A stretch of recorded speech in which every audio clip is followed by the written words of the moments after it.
So you guys saw in the last video where I had a different body part on it? Well, because the roll cage, yeah, you see that hood right there? I ran that hood and that rear bumper, and I run a different roll cage. And so I've been like this for the last 2 races. Yeah, you can see the roll cage is a little different. I don't know if you can actually tell. I don't have the other roll cage with me, but it broke. The other roll cage broke right here, and this post was bent forward or backwards. I forgot where, but the whole roll cage was screwed up. And I don't know if you recognize this cart. It's pretty much the old cart that I had for a long time. Robert Rohib's parts were pretty much, his caster block. That hood that you saw over there. I think one of his Nerf bars.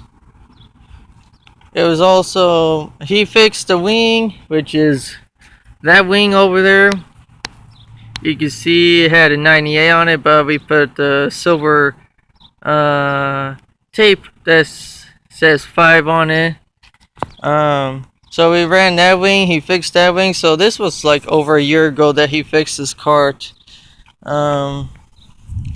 He did some work to it.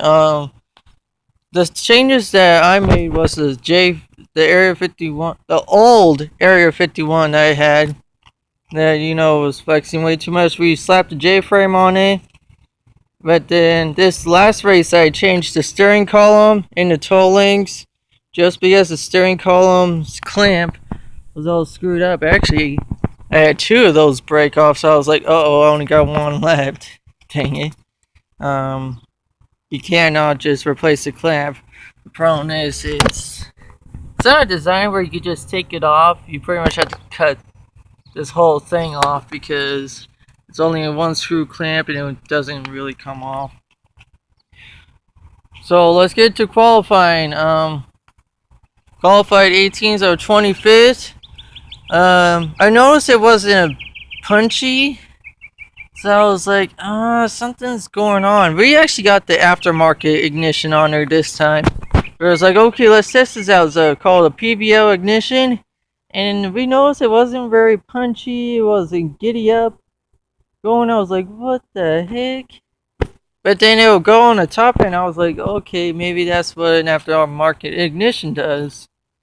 But according to the internet, it says, oh, it revs faster. To me, it revs slower, but it revs higher, if that makes sense.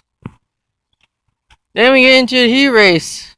And oh boy, it did the exact same thing again from the last race. It sputtered again. And I was like, is this seriously gonna do this? And then George was saying, oh, it might be your carburetor. And it might be tuning off because, the air is not the same every time. We kept the same jetting.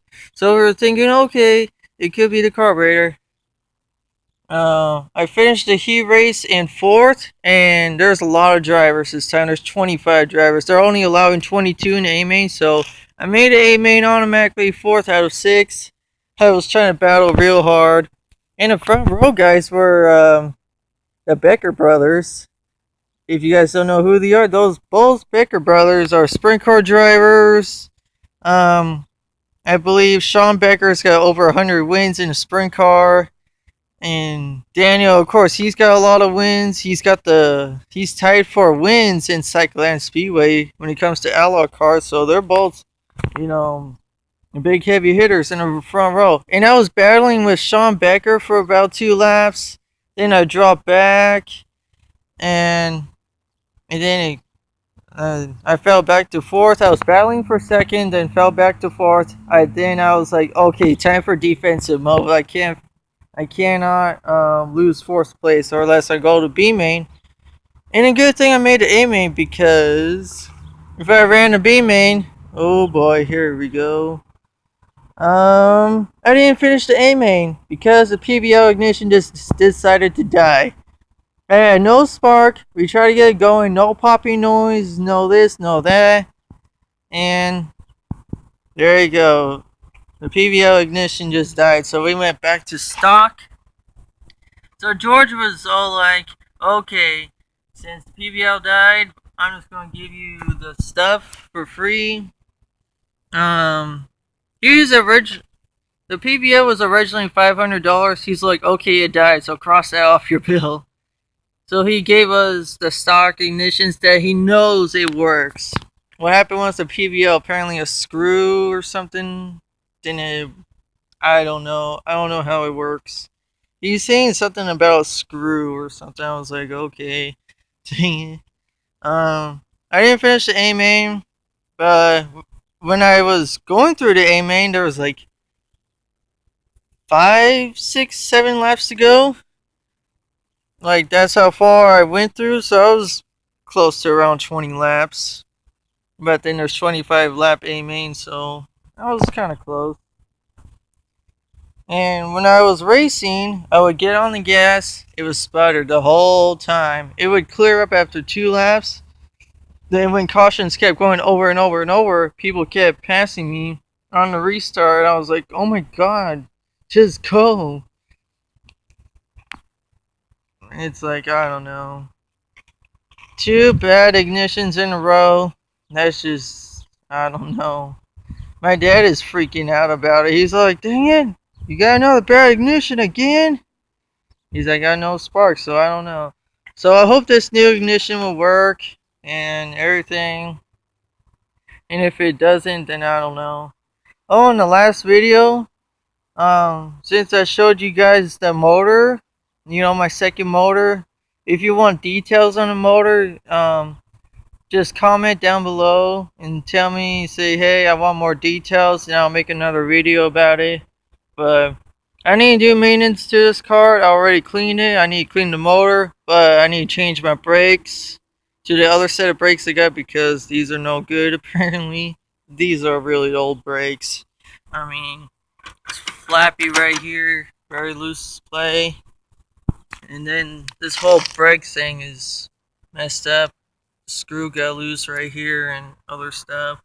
So I'm just going to change that. Change maybe the right rear tire and leave that alone.